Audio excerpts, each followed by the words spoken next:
So just for fun, let's have a go at painting some Christmas cards and keep them fairly sort of light and just have a bit of fun really. So let's give it a go. So let's make some Christmas cards.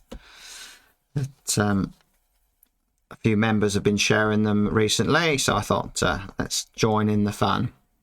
So we'll start with a few simple ones. We'll start over here. So let's have a landscape with a snowdrift. So I'm going to work up. You could go for the top to bottom, but as long as you have a brush that's nicely loaded up and just keep painting into that bead, you can go up or down. So let's leave a little bit of sparkle in the sky. Could be stars or whatever.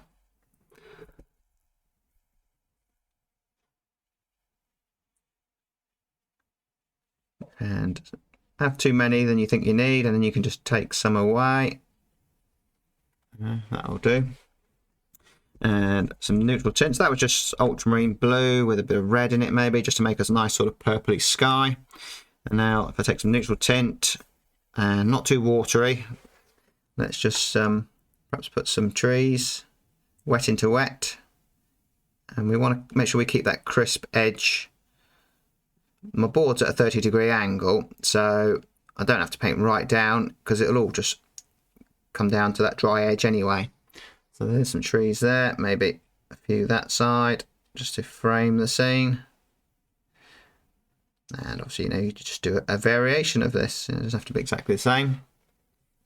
And now, just to finish it, keep it nice and simple. Just take some clean water and let's have a little path. So we're just breaking into that there, bring that down. And I'll just take, again, some of that ultramarine blue, touch of red.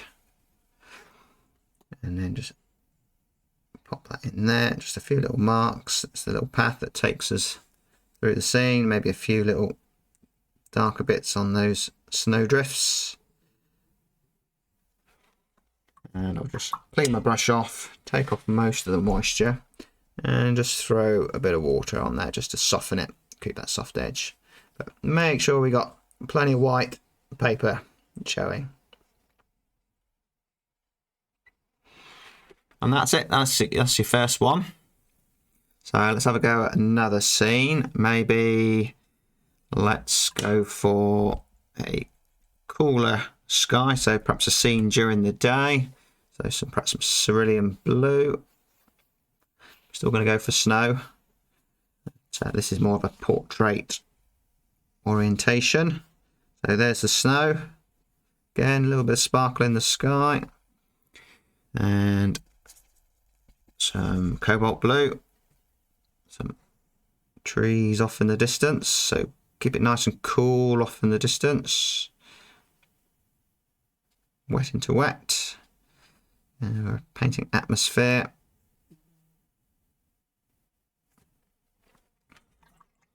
And then perhaps let's use some just Zarin Crimson.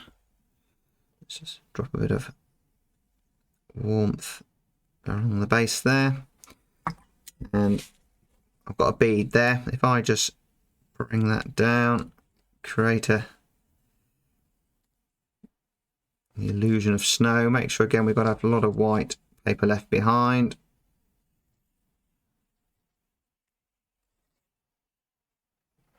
And then we'll dry that off. And now let's go for some warmer colours, perhaps some burnt sienna. And we'll have some trees a little bit closer.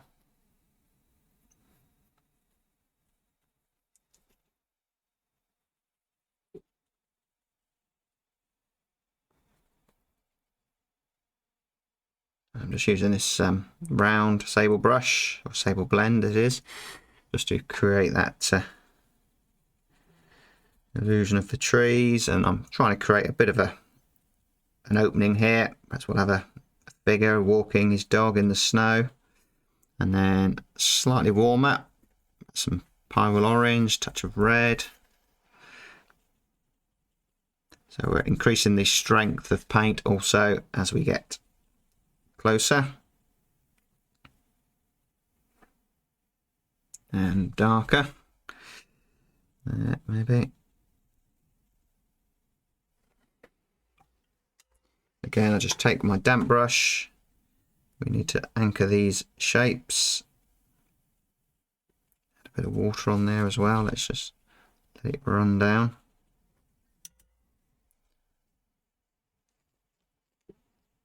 But the important thing is, say, to leave there's some hard edges, the white of the paper there. Zigzag up there. Perhaps some pyrrole orange to take off most of the paint off the brush. So it's just a little bit of paint on there, and then just use the side of the brush. Some little tufts of grass or whatever sticking up through the snow. Just mess them up a little bit. As long as we keep some light here. And then you could use a rigger. I quite like this sign writing brush. It's Pro Art 9A medium. Some dark paint. And we'll have a few branches. Just gives the illusion of detail. But on a little painting like this piece of paper is 11 inches by 14 inches. And it's been divided up into 6 here, so it's tiny. So we really don't need a lot in the way of detail. And that's probably enough.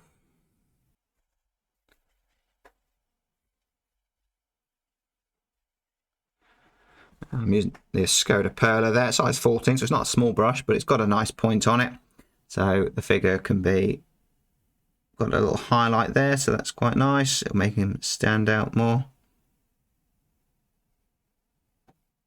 Anchor him to the ground, and he's walking his dog in the snow.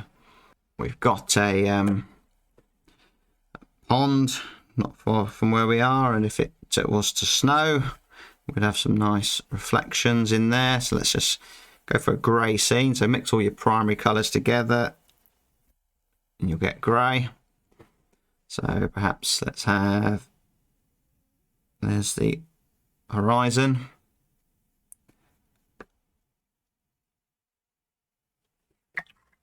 And if I just take some clean water and just wet from above there's a little bit of paint left over on the brush, which will just tone that white down. And just let that touch into there. Again, some trees.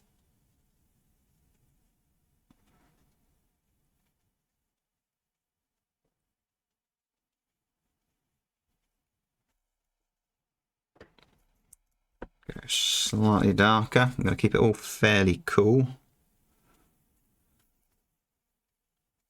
But, the cool colours tend to, I think, work quite well for winter snow scenes. And maybe if I just use the brush, take off a lot of the paint and perhaps pull it down, that will give that a slightly more abstract shape that perhaps might look better than a straight line for snow. And then we've got, we'll have a pond, or not all of it, just part of the pond we can see there. And I'm going to put some trees here, so perhaps we'll have another dark area there, which will give me the reflection in there.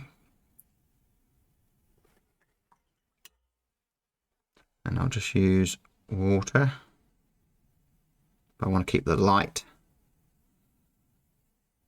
in that water there. So maybe just put a bit of water. Again, got to leave plenty of the white. Maybe go a little bit darker here in the foreground.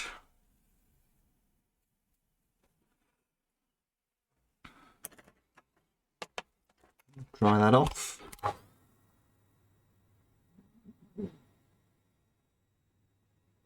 Still want to go towards grey. So Keep mixing the colours until that's what I get.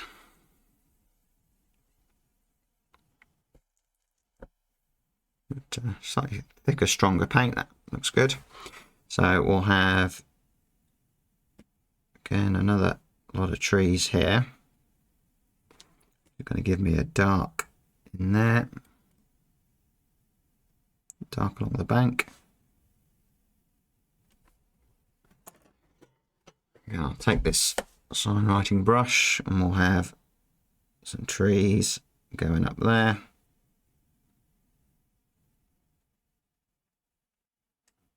Maybe bring that across there.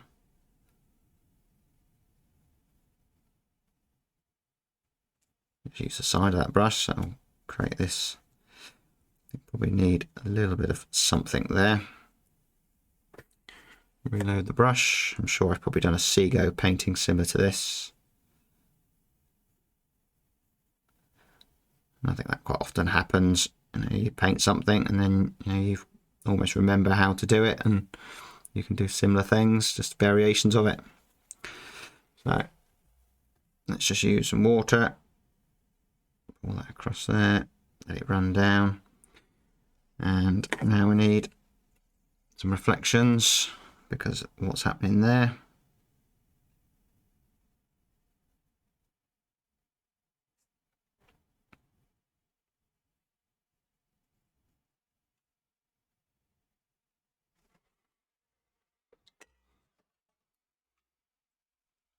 Big puddle there, so I shall just mop that up with a brush that's just damp. I think we could possibly even just use a bit of water and just break that through there and just connect it up a little bit.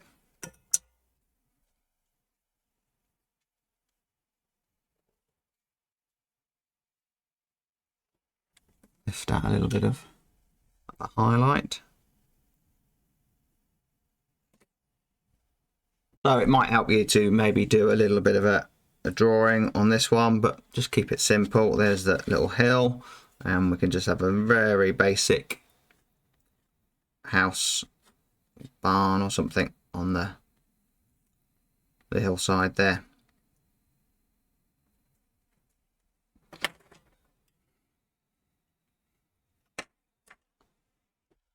So like the first one really, but let's just change the colour up.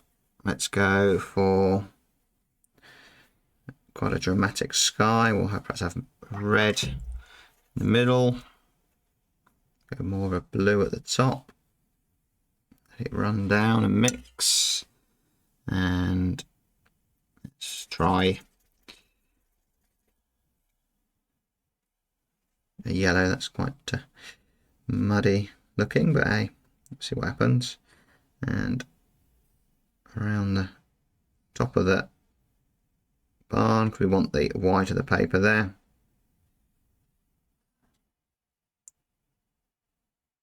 And the thing with watercolor, you can keep adding paint on as long as the paper's wet. It shouldn't end up muddy. So when it dries, that's when you get the mud. So just decide if you like that color and know what's going on there, leave it. If you don't, just add more paint and change it. I think darker along the top would be good.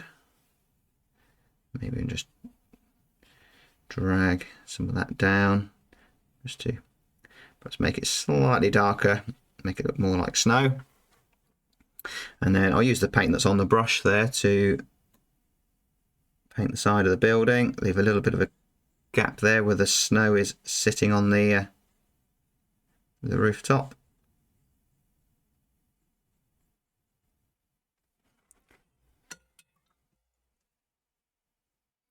And again, just a bit of water just to anchor that to the ground. Maybe a little bit of a path that takes us in.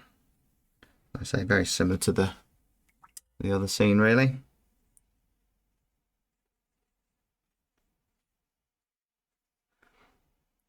Bit blue, some shadow areas,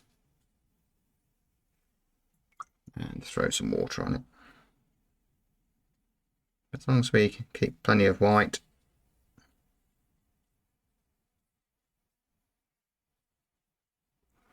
And we need a few darks, perhaps under the eaves there, just to make that stand out a little bit more.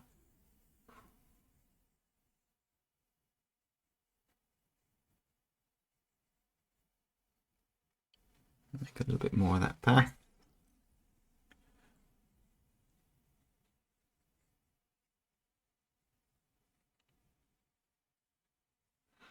Just take my flat brush, and I think I should just lift off a little bit of paint there, I think.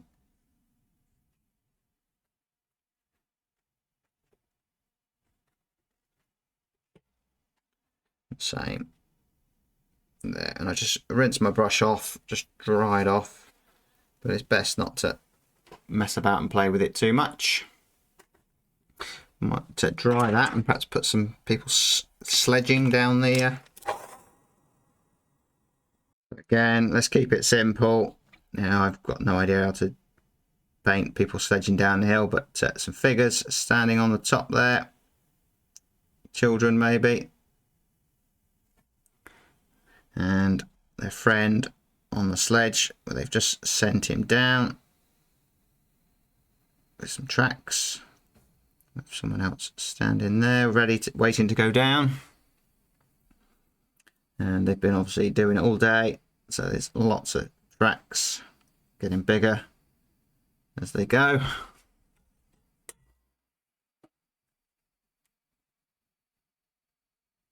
Bit of water just to mess that up a little bit. Probably a little tree might be an idea, just to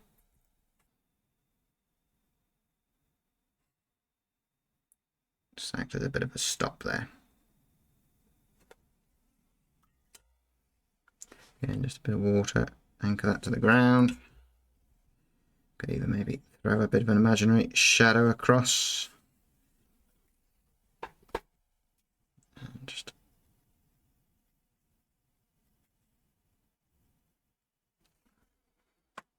that'll do.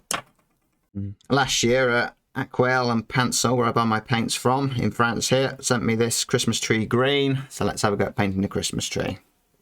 It's not sponsored, this video, and you don't need this green. You just need blue and yellow. That'll make green. It goes something like that, as we know. And then I'll just, actually probably a good idea to have two brushes on the go. I've got two of these little Sable blends, so this one's just got water on it, this brush. Just water on that one. So we're trying to have a Christmas tree that's got a bit of snow on it. A fir tree.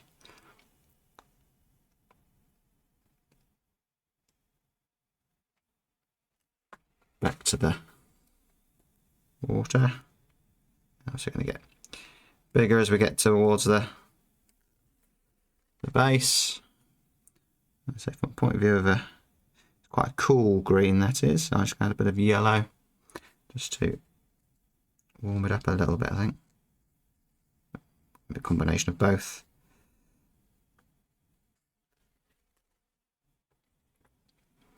And maybe leave a bit of a gap. Just add the water first, maybe that might work better.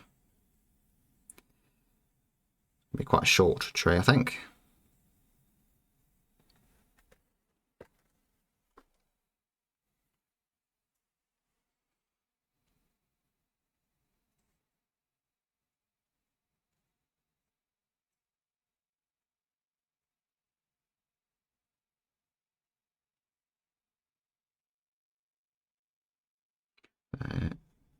This is watercolor painting itself, and it will look okay if you just allow it to paint itself. If we start messing about with it, it's just gonna look overworked.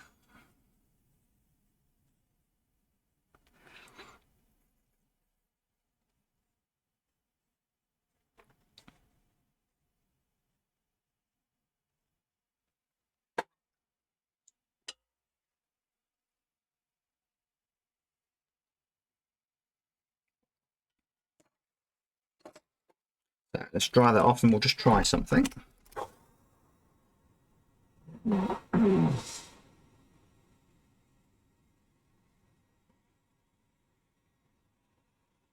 if I just mix all the paint that's on my palette there, and just go from the top, create that bead, and what I want to do is just leave a little bit of a white area around. Make sure I top up that bead because it needs to be a nice fresh wash, or fluid wash should I say. And we're just going to try and create that illusion of the snow sitting on the top there. You know, just if you have a go at this, just judge yours. You know, does it need it? You know, probably it was fine as it was really. Just trying something. So just increasing the contrast really to make that appear to be snow.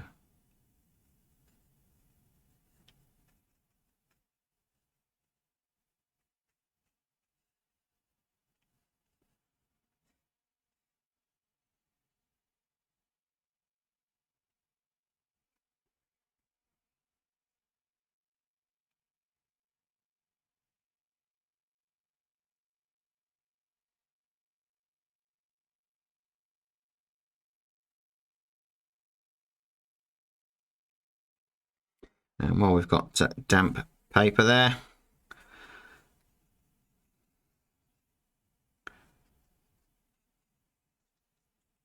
so the Christmas tree is dry, but the background is still damp. So if I was to just drop some water on there, see what it does. Might be a disaster.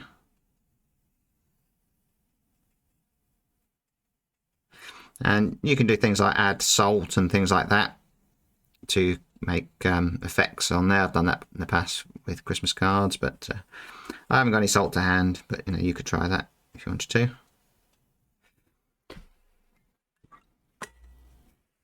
Probably do with going slightly darker. It looks a bit flat to the tree. So if I just add a bit of neutral tint to that green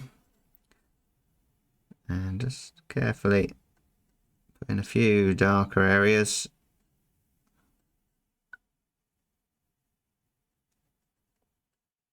Take quite thick paint and just almost sort of dry brushing it on there. Again, that's going to increase the contrast of the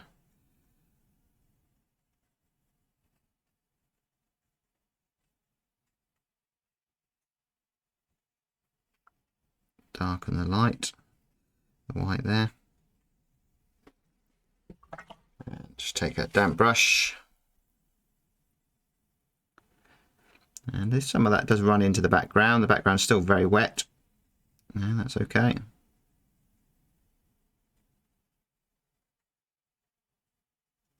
But any more than this is probably heading towards it being overworked.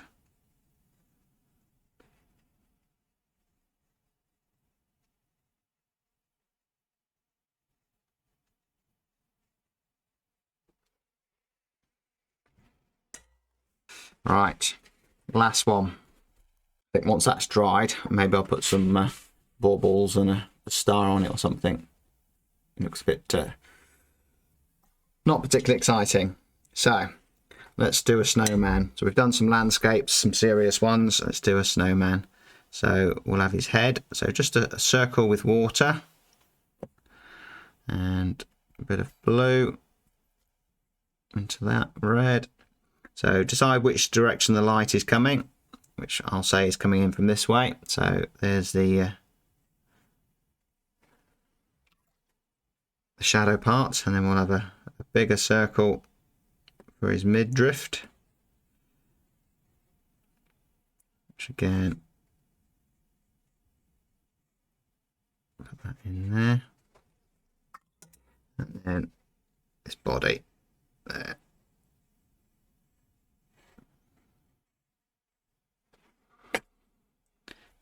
And obviously with a bit more planning, you can position it better on your piece of paper.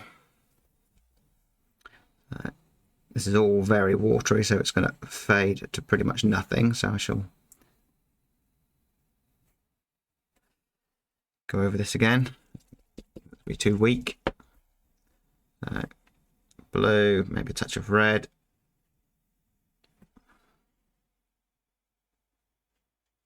But it needs to be done wet into wet. That's going to be creating a shadow there.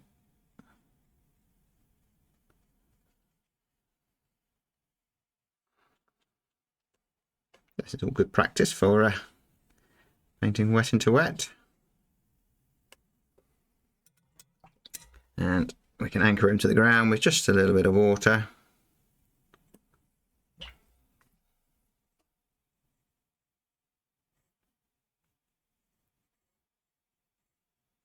But just try to resist the urge to mess about with it too much.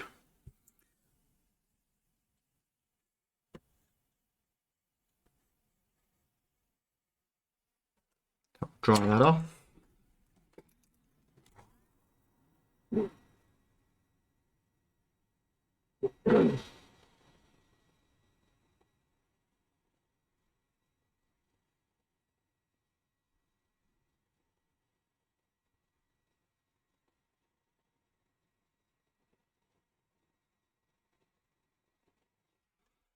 And now it needs a hat.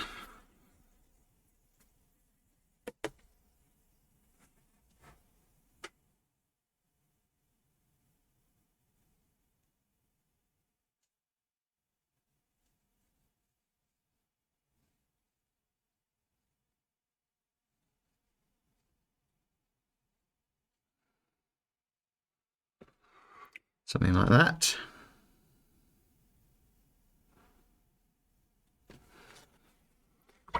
I should just use some water, just to, again, we know the light is coming in from this way, so I shall just lift off a little bit of paint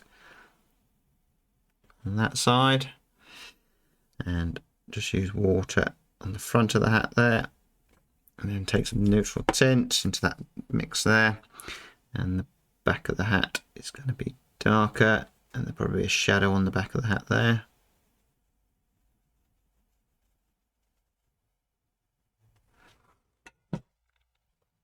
And that would also perhaps create a bit of a shadow on under the underside there of the head.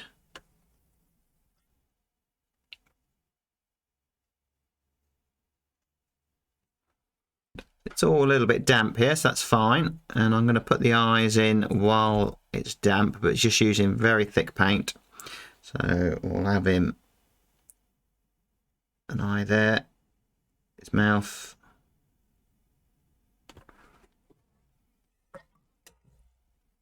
It looks a bit scary actually.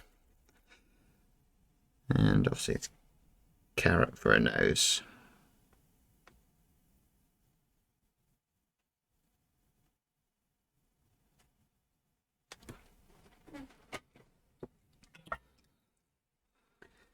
Just try and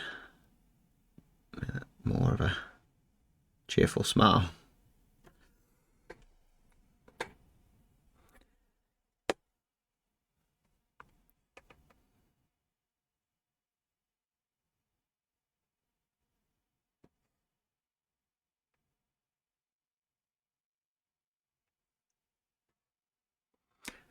At least it looks like he's perhaps greeting us now. He's got his arms outstretched. That makes him a little bit more welcoming.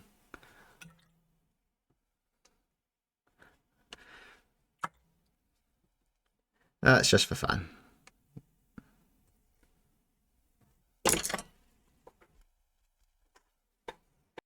And you could leave it there, or you could put some, again, snow goers off in the distance. Children, they tend to have slightly bigger heads in proportion to the bodies as adults, which is why a lot of little figures studies like this that people do tend to look like children even when they're trying to do adults, because they paint the heads too big. But if you purposely make the heads big, it'll look like a child. And Playing in the snow, that one there. It's just about to pick up a handful of snow to throw it.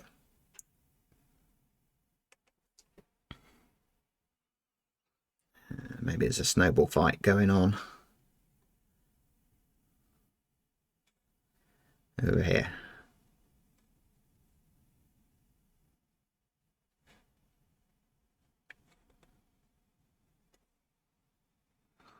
And there's a snowball in action.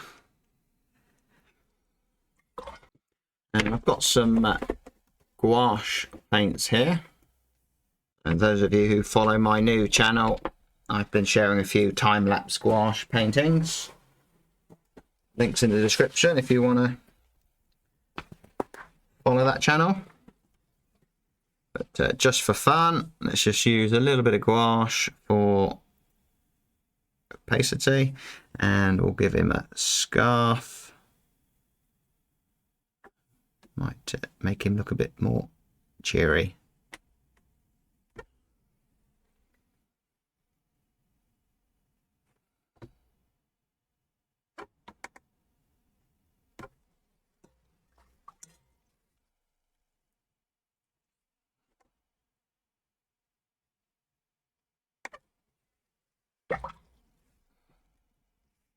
Great stuff, gouaches. So we'll give him a red scarf.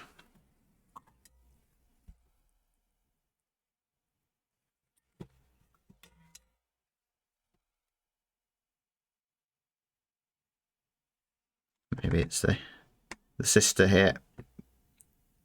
Throw in the snowballs with his pink hat on. Some blue.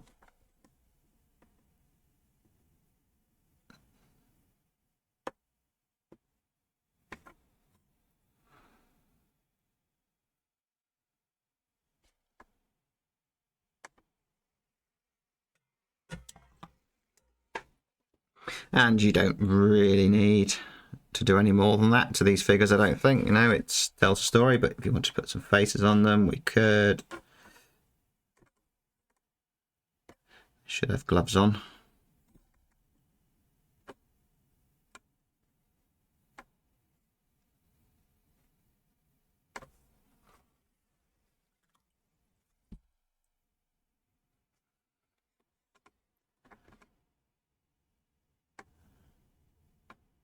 Red coat on. Quite good fun doing stuff that's not that serious.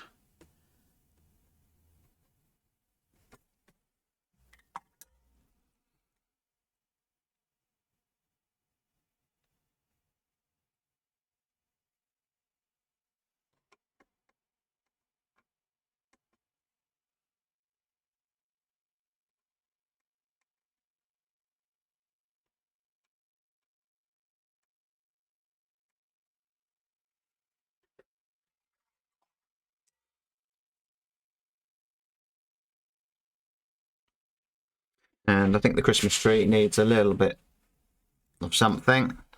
So we could put a star. So if I do a triangle, I remember doing this at school.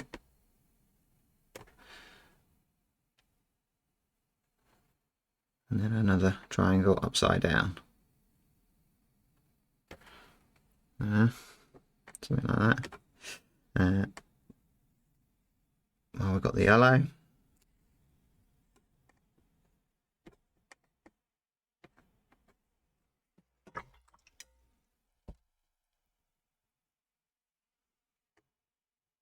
And I think using gouache for these little things here probably would be better.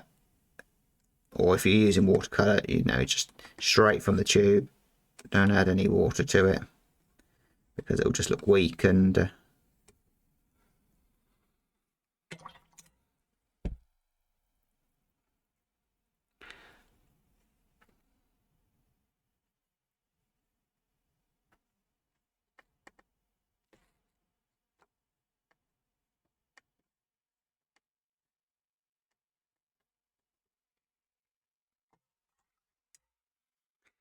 Maybe a tinsel.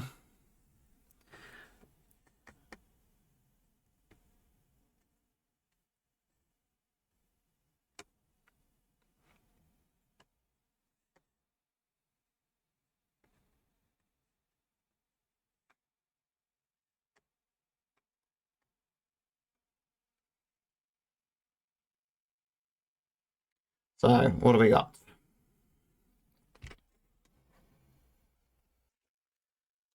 And I think I haven't for years made any Christmas cards. So this is tearing, and I'll tell you why in a moment.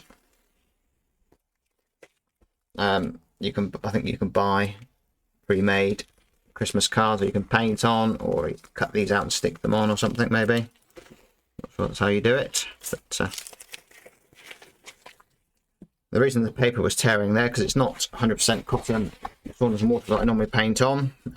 This is what I painted on for years, Langton, which is a pulp paper, so it's not 100% cotton, but it's okay. It's good usable paper, and I painted on it for years.